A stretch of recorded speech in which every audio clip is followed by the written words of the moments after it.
এবার সারা লাইফস্টাইলের সৌজন্যে জানাবো ঈদ কেনাকাটার খবর।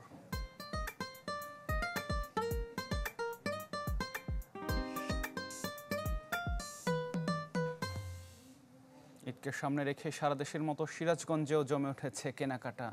নিজের কিংবা পরিবারের পছন্দের পোশাক কিনতে সবাই ছুটছেন শপিং মলগুলোতে। আগের চেয়ে ক্রেতাদের ভিড় বেড়েছে দোকানগুলোতে, রয়েছে বাহারি পোশাকের সমারোহ। সিরাজগঞ্জ শহরে বইছে ঈদের আমেজ, এ যেন এক উৎসবের নগরী। ঈদ ঘনিয়ে আসায় সবাই ব্যস্ত পছন্দের পোশাক কিনতে। সকাল থেকেই ক্রেতাদের ভিড় বাড়তে শুরু করে মার্কেটগুলোতে। তবে সারাদিন রোজা রেখে ইফতারের পরের সময়টুকু বেছে নেন কেনাকাটা করতে।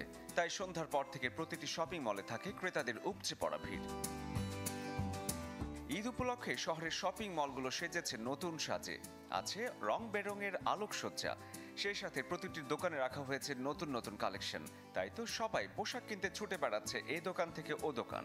তবে দাম যাই হোক, উৎসবের পোশাক কিনতে পেরেই আনন্দিত সবাই। সিরাজগঞ্জ শহরের সবগুলো দোকানেই ঘুরলাম, মোটামুটি ওনাদের কালেকশন ভালো। এখানকার পোশাক অনেক ভালো, অনেক সুন্দর, ড্রেসগুলো অনেক মানে চাকচিক্য।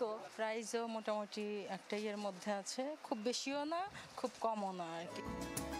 আর ব্যবসায়ীরা বলছেন ঈদ উপলক্ষে তাদের প্রস্তুতি সর্বোচ্চ। কেনাবেচা ভালো হচ্ছে, তবে ঈদ যত ঘনিয়ে আসবে ততই ভিড় বাড়তে থাকবে। রোজার 5-7টা একটু বেচাকিনি কম গেছে, তারপর একটু বাড়ছে। আস্তে আস্তে আশা করি যে যত ঈদ গোনা আসবে তত খরিদ্দার আসবে। শহরের ঈদ মার্কেট জমে উঠেছে। ক্রেতারা স্বাচ্ছন্দ্যে পোশাক কিনতে পারার পাশাপাশি কেউ যেন দাম বেশি না নেয়, সেই বিষয়টি দোকানিদের দৃষ্টি দেওয়ার কথা জানিয়েছেন ব্যবসায়ী নেতৃত্ব। প্রশাসনের সঙ্গে কথা বলেছি যাতে কোনো ক্রেতা হয়রানি না হয়, ওনারা নিরাপত্তা দিচ্ছেন এবং আমরাও বাজার মনিটরিং করছি যাতে কোনো ব্যবসায়ী ক্রেতাদের কাছে বেশি মূল্য নিতে না পারে।